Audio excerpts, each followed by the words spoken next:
கொஞ்சம் பதட்டமாக இருக்கேன். அவ்வளோதான் ஃபஸ்ட்டு மேடை. ஓகேங்களா? 2007 நான் மீடியாவில் இருக்கேன். சேனலில் முதல்ல என் லைஃப் ஸ்டார்ட் ஆச்சு. அதுக்கப்புறமா சினிமான்றது என்னன்னா ஒரு எல்லாருக்கும் எட்டாக்கனியாக இருந்தது. எனக்கு சீக்கிரமாக ஒரு விஷயம் கிடச்சிது. அதை நல்லபடியாக என்னன்னா பாசிட்டிவாக இப்போ படத்தை நல்லபடியாக முடிச்சிருக்கோம். டைட்டில் கெட்டவனு பேருக்கு நல்லவன்டா. இப்போ நான் நல்லவனாக தான் இருக்கேன். அதில் நான் நல்லபடியாக என்ன படம் வெற்றி பெறதுக்கு நீங்கள் எல்லோரும் சப்போர்ட்ஃபுல்லாக இருக்கணும். அதே மாதிரி எனக்கு ஃபேமிலி அண்ட் ஃப்ரெண்ட்ஸு அப்புறம் ப்ரொடியூசர் பால் சாரால் இந்த படம் நல்லபடியாக இப்போ முடிஞ்சிருக்கு. எனக்கு என் வாழ்க்கைக்கு என்னன்னா சில பேருக்கு முன்னாடி தேங்க்ஸ் பண்ணணும்னு நினச்சேன். அது மெயினாக என்னன்னா ஆக்சுவலாக அம்மா அண்ட் தம்பி அண்ணா அந்த குடும்பம், அதுக்கப்புறம் என்னோடய ஃப்ரெண்ட்ஸு அவங்களோட விஷயம் எனக்கு ரொம்ப எல்லோரும் காத்துட்ருக்காங்க. இவ்வளோ சந்தோஷமாக இருக்குது. அதுக்கப்புறம் என் வாழ்க்கையில் 2007 ஒருத்தர் 2007 நான் மீடியாவில் இருக்கும்போது எனக்கு ரொம்ப பாசிட்டிவாக இருந்த என்னோடய சஃபை சார் உட்காந்து பார்த்துட்டு இருந்தது ரொம்ப சந்தோஷம். அதுக்கப்புறம் விகேடி பாலன் ஐயா எனக்கு வாழ்க்கையில் இனியன்ற ஒரு கேமராமேன் கொடுத்த அதுக்கு ரொம்ப ரொம்ப சந்தோஷம் பால் சாருக்கு. அதுக்கப்புறம் நான் 2007 மக்கள் டிவியில் ஸ்டார்ட் பண்ணேன். அங்கேருந்து என் வாழ்க்கையை நான் ஒவ்வொரு படிக்கும் உதவியாக இருக்க எங்கள் பிரவீன் அண்ணன் ரொம்ப நன்றி அவருக்காகவும். அப்புறம் என்னோடய கொரியோகிராஃபர் சசி மாஸ்டர், அவர் என்னன்னா என்னோடய ஃப்ரெண்டு எப்படின்னா வெல்விஷர்.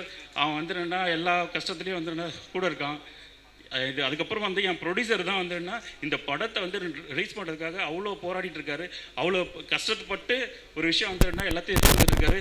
இப்போ இவங்கள எல்லாருமே எங்களை சப்போர்ட்ஃபுல்லாக நின்னதுக்கு எங்களுக்கு ஒரு நிறைய ரெகக்னேஷன் நிறைய இடத்துல கஷ்டப்பட்டுருக்கோம். அதெல்லாம் என்னென்னா ப்ரொடியூசராக என்னென்னா அவர் கஷ்டப்பட்டு தான் இது பண்ணிருக்காரு. அது என்னென்னா எமோஷனல். ஒருத்தன் என்னென்னா வாழ்க்கையில் என்னென்னா காசு பணம்லாம் சம்பாதிக்கிறாங்க. சும்மா படம் பண்ண வரதான் சும்மா இல்லைங்க. இதுன்னா ஒரு ரூபாவும் இப்போ நம்ம வீட்டில் இருக்கணும் 5000 கொடுக்கறது யோசிக்கிறான். என்னை நம்பி இவ்வளோ கோடி ரூபாய் காசு போட்டுக்கிட்டே உட்காந்துருக்காரு. அவ்வளோ காசு அவ்வளோ இது. இவருக்கு இவரோட பர்சனல் லைஃப் கூட ஒரு விஷயம் பண்ண மாட்டார். எல்லாம் படம் படம் படம். ஒருத்தனை சினிமா இந்த ப்ரொடியூசரை கண்டிப்பாக காப்பாற்றும். ஏன்னா சார் இது 3வது படம் சாருக்கு. ஒவ்வொரு வாட்டியும் படத்தில் இவர் வருவார், 1 கோடி ரூபா விட்டுப்பார், வருவார், 1 கோடி ரூபா விட்டுப்பார். இந்த படம் 100% உங்கள் வாழ்க்கையில் ஒரு பாசிட்டிவான ஒரு படமாக இருக்குன்னு நான் நினைக்கிறேன், நம்புகிறேன். இது சினிமா ஒருத்தனை தோக்க அடிக்காது சார். வாழ்க்கையில் பணம் வரும் போகும். ஆனால் சினிமா என்னன்னா ஒரு இடத்துல ஒரு நாள் உங்களுக்கு ஜெயிக்க வைக்கும். அந்த நாளுக்காக கண்டிப்பாக நானும் காத்திருக்கேன் சார். என் வாழ்க்கையில் இந்த படம் எனக்கு கடவுள் கொடுத்த வரோம், அதுக்கப்புறம் நீங்கள் கொடுத்த வரோம் சார். ரொம்ப நன்றி சார். கண்டிப்பாக படம் வெற்றி அடையும் சார். செய்திகளை உடனுக்குடனும் துல்லியமாகவும் தெரிந்து கொள்ள சப்ஸ்கிரைப் பண்ணுங்க.